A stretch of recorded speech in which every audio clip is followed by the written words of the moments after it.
Welcome to the Camera On initiative, where we turn the camera on key issues, challenges, and topics facing leaders today. I'm your host, Cameron Norton, and today we turn the camera on employee exhaustion, burnout, resilience, ongoing wellbeing initiatives, and how people can set themselves up for success in 2021. Today, I've got a real treat for us. I have Martin Heppell, who is a partner and facilitator at the Resilience Project. The Resilience Project delivers emotionally engaging programs and provides evidence-based, practical wellbeing strategies to build resilience. These programs have been provided to thousands of schools, sports, and workplaces, and it is a real honour to have Martin on the show with me today. Welcome, Martin. Thanks, Kevin. Really appreciate it. Thank you for your time. And the reason I've brought Martin on the show today is 2020 has been a really big year for everyone, and it's been a big year for leaders and employees, and the need to pay special attention to their own well-being in a pretty turbulent environment. Our resilience has been tested, and it's really important to recognise that some people are limping to the finish line that is Christmas, whilst others are refreshing and getting set for what next year will be.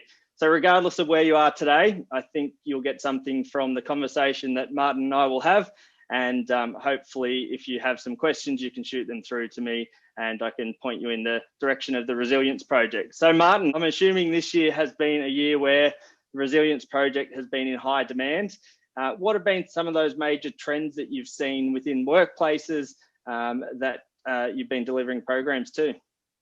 I think more awareness of, I suppose, the importance of wellbeing and supporting our employees and leaders themselves in that field. We are the Resilience Project, so we talk about resilience, but I suppose it's also about an ability to adapt. I mean, pivot, the vocab of 2020 that everyone's been using, being agile, but I suppose ultimately to change. And I think one thing that we've all been aware of is that, or not aware of, is the external factor. So the external factor is something that you can't control. And the example I'll give is that for most of us, for many of us, possibly in the past, it's like being a boat, an iPad or a surf ski, and when a wave hits, if you try and fight the wave, you come out of the boat. But if you are willing to sit there and let that wave take you to wherever you end up, you stay in the boat. So it's about awareness of boundaries. I think the work-life balance, we saw a lot of that. Many families were based in Melbourne. A lot of the companies that we've been speaking to, parents at home doing homeschooling, etc. Implications from working from home, loneliness, the loss of connection. Some people have thrived. Some people have really enjoyed being able to work from home. Others have missed the camaraderie, the connection that work allows them, that gives them, provides them. So, and then I think also about communication from top to bottom, from bottom to top, about being able to talk to each other, being able to be transparent, and also therefore leaders being aware of what's going on the ground. And if they're not providing, an environment where people are able to communicate effectively and to not fear, repercussions, then they've been informed. And when you're informed, you're better decision makers. So I suppose from the overall, it's about a connection, possibly a reconnection with fellow workers, and then being able to adapt. Yeah, that's some great trends you've spoken about, which I've certainly heard a lot about from my clients. And 2020 has been that year where we've focused on one virus, but there's been multiple other challenges that people have faced through the year. And you touched on it with loneliness, the social connection element, and Melbourne having those extended lockdown periods has been really challenging for many people. So you mentioned some people that have survived versus those that have been able to thrive. Have you seen any differences between the two? And I guess you mentioned the big wave analogy, but yeah, what were some of the key differences you saw in those that were able to really grow during this period? Yeah, I think to preface this, I just really want to be clear that for many of us, like if you lost your job, if you've lost your income this year, there's pressure points. And when you apply them to anyone, people are going to really struggle. So first off, I think it's about those who are willing to be kind to themselves. And what I mean by that is that they weren't putting themselves on a pedestal, they were believing in themselves, but they were also being kind to themselves in terms of what success this year looked like. So for instance, success for some of my friends this year was just maintaining sanity at home whilst they were doing homeschooling, managing the workload, but also supporting their kids and their loved ones around it. But I think it was also about adapting, which I've already spoken about, thinking out of the box. But to be really clear, I got a couple of friends, not too many, but a couple, and two of my really close friends, both of them didn't lose their job. Both of them did not lose their income. Everything stayed the same except for the circumstances that were occurring in Melbourne. One was here, the other one was there. The reason why this one was here and this one was not was purely because this one was willing to adapt. And what did they do? They were willing to look at things that they could implement that would support their well-being. For instance, the other person was really struggling not being able to play golf. That was something that he really enjoyed doing. The other person played golf as well, realised that he could not, but then found other avenues to be able to support himself mentally, whether it be doing exercise, whether it be listening to music, whether it be laughing. They were able to find positive emotions. Really crucial this year was to be able to find the good, and there was good. For many people, it was about reconnecting with their kids, being at home, slowing down. So I think it was also about, within organisations, effective communication, where staff trusted the outcome. What do I mean by trusting the outcome? If you were my boss, Cam, I'm able to approach you and tell you what was going on at home. And I wasn't fearful of the consequences to that. Therefore, we had a communication that was really there, and then we could support one another. You had an awareness of what I was going through, but I also had an awareness that you were supportive of my environment, the context, situations that I was living in. Change of focus of what success was. I said that at the beginning. So I think it wasn't all about dollars and cents this year. People were then more focused on supporting one another and getting through it together and being aware that if they supported someone else, the benefits that the business received, but also them as leaders, possibly individually. And then ultimately, I suppose the ones that we worked with that really thrived were from the leaders who are willing to be vulnerable, who are willing to put their hand up and say, yep, you know what, I am struggling. And then we're transparent, because as soon as they did that, they then connected with their staff. Those who weren't doing that, being aloof, I'm the leader, I've got to be strong and tough, get through this, hey, I don't show weakness, that's all well and good. But for those who had leaders who were showing that, demonstrating that, but they themselves were struggling, they then feared talking about what they were going through. And then ultimately, what happened was you had possibly output suffering because people weren't being transparent about what they were going through, then seeking options that not necessarily would be a solution, but were seeking options that could be a solution. So I think they were sort of, I suppose, the characteristics of those who were, whether it be thriving or surviving or getting by or whatever the language you want to use, they were the ones who were, I suppose, doing that more often than others who were not. Yeah, no, I certainly saw it within my social circles as well, that simple things or simple tactics, which I've picked up over time, such as, gratitude practices, were really important to support people to say, there's a lot of fear and anxiety in the environment at the moment. Turn the news off for a day or two, focus on yourself, make sure you're breathing and that you're staying active and moving around, and just simple things. Amazing differences that provided to people, just from a one or two day type practice to shift their mindset from that negative to the positive. So employee exhaustion and burnout, that's been a topic that keeps coming up with clients I speak to, and as I mentioned, the prolonged period that this has seen people really missing the opportunity to refresh, re-energize, go on annual leave, in June to really get that reset button hit. And people are working harder and longer a lot of the times because they have that anxiety that if they're not visible to the business, they might soon be looking for another job. So it's created a perfect storm for mental and physical fatigue. And what are some of the signs that you often talk to, schools, workforces or sports clubs to say, hey, someone's struggling here, and what can people do to move their employees from that, exhaustion and helplessness phase into one that's more positive? I think it's about being aware that,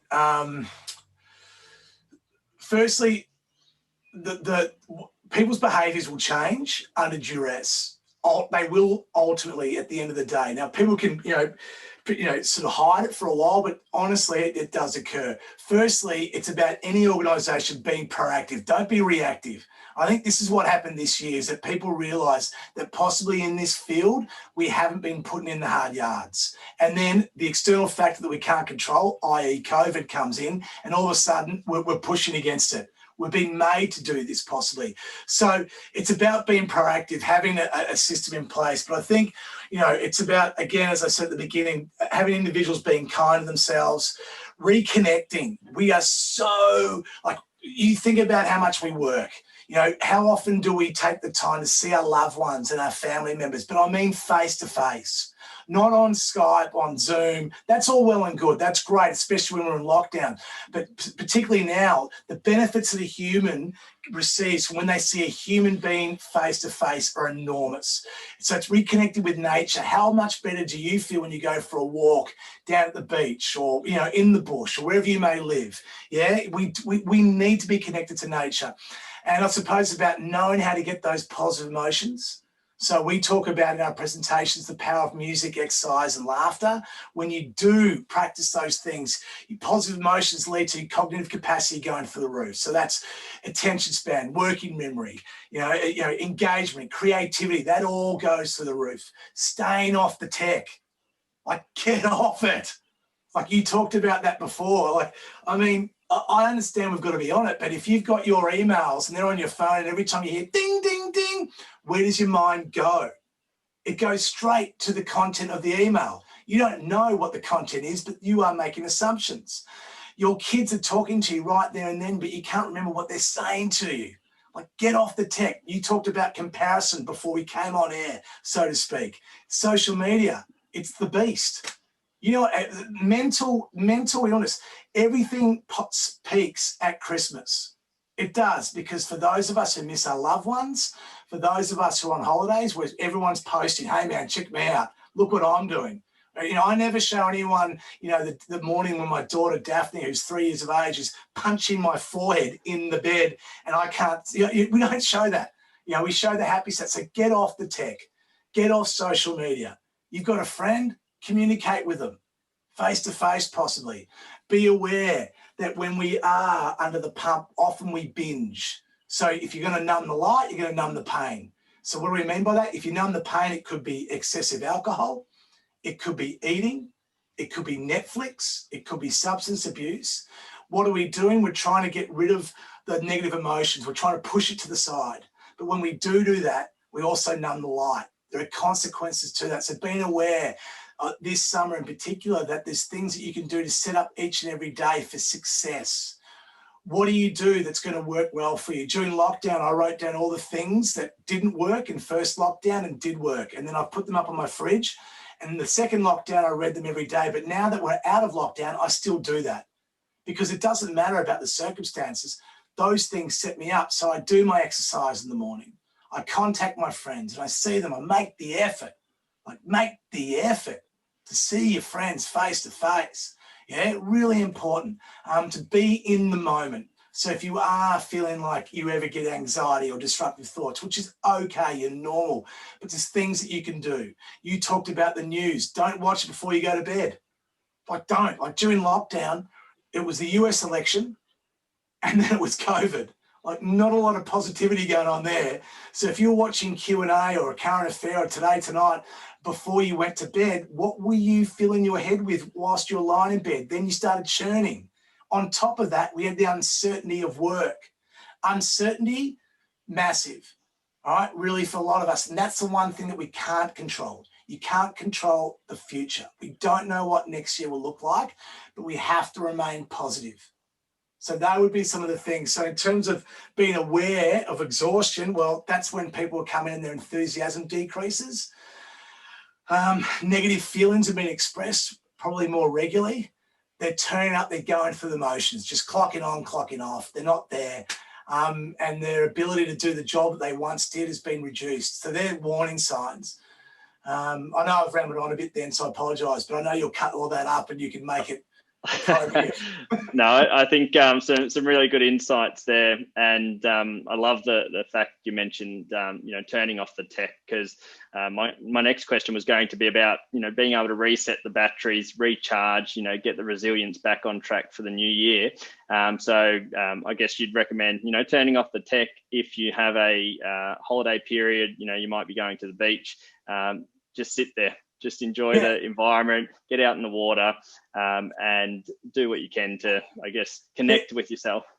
There is, I don't know, like for all the listeners, when you're at school or whatever environment you were in previously, do you remember when you were under the pump?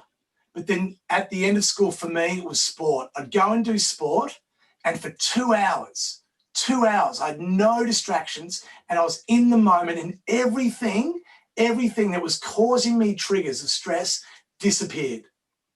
We don't do that. We don't remove ourselves from the triggers. So for everyone, what are your triggers? Now, if your triggers are information, then get rid of the communicate, wherever you're getting that information from, get rid of it for a period of time. Yeah. So if you are at the beach, exactly, don't have your phone with you. All right. If you do have your phone with you, just answer a phone call, but be disciplined. There's no issues with being on your phone, but you could possibly schedule time for your phone use. So if you want to be on social media, give yourself 1 hour a day. Set time, 3 p.m. to 4 p.m. Don't do it before you go to bed, then you won't sleep. Yeah? Meditation, colouring in, yoga, flow states. Flow state is when you're doing something, nothing else enters your mind. Swimming, it could be the gardening. People who do gardening, there's so many benefits to that. There are so many things. Origami, puzzles, reading your book. Your brain needs about, I'll give you an example. If you ran a marathon every day for 5 days straight, you tell me what's happening on the 6th day. You're doing rehab. You jump in the water, you get in an ice bath, you stretch, you have a massage. We're running a marathon every single day with our heads, and we don't do any of the rehab. We need to do rehab with our minds this summer. What is the rehab for you? We're all different, but there are options for each individual. Try them, then you'll work out what an option is that might be a solution to you. And therefore, it will be fantastic for you and whoever else that you're hanging out with. Yeah, and I think that's a really good point. It's an investment in your long-term success to spend this summer, focusing on that refreshment of your mind, your body, your soul. And I've been exploring the cold therapy elements of baths and things like that, and Wim Hof breathing methods and all that sort of stuff. So there's lots out there you can trial, and it's about finding what's right for you. So some really good points there. And as we go into 2021, you mentioned at the start of the conversation, wellbeing as a area has probably been a little bit undercooked by organisations in the past. They've had to be very reactive this year. So this gives them the opportunity to be proactive next year. And I guess that starts now in setting up some ideas or strategies for ensuring workplace wellbeing. What are some of the things that you'd, I guess, suggest to leaders that might have teams of 10, 20, 30 or more people? What are some things that you think they should turn their attention to for next year to really maintain that human connection that has been developed this year? Yeah, I mean, look, we talk about the evidence-based strategies linked to gratitude, empathy, kindness, and mindfulness. So gratitude is focusing on what you've got, not what you don't. There's so much evidence behind it. Martin Seligman, Barbara Freaks, and Brené Brown's got elements of it as well. But basically, when we practice gratitude, when we focus on what we've got, if you do that consistently for 21 days, if you for instance, write down 3 things every day this summer, write down 3 things at the end of each day that went well.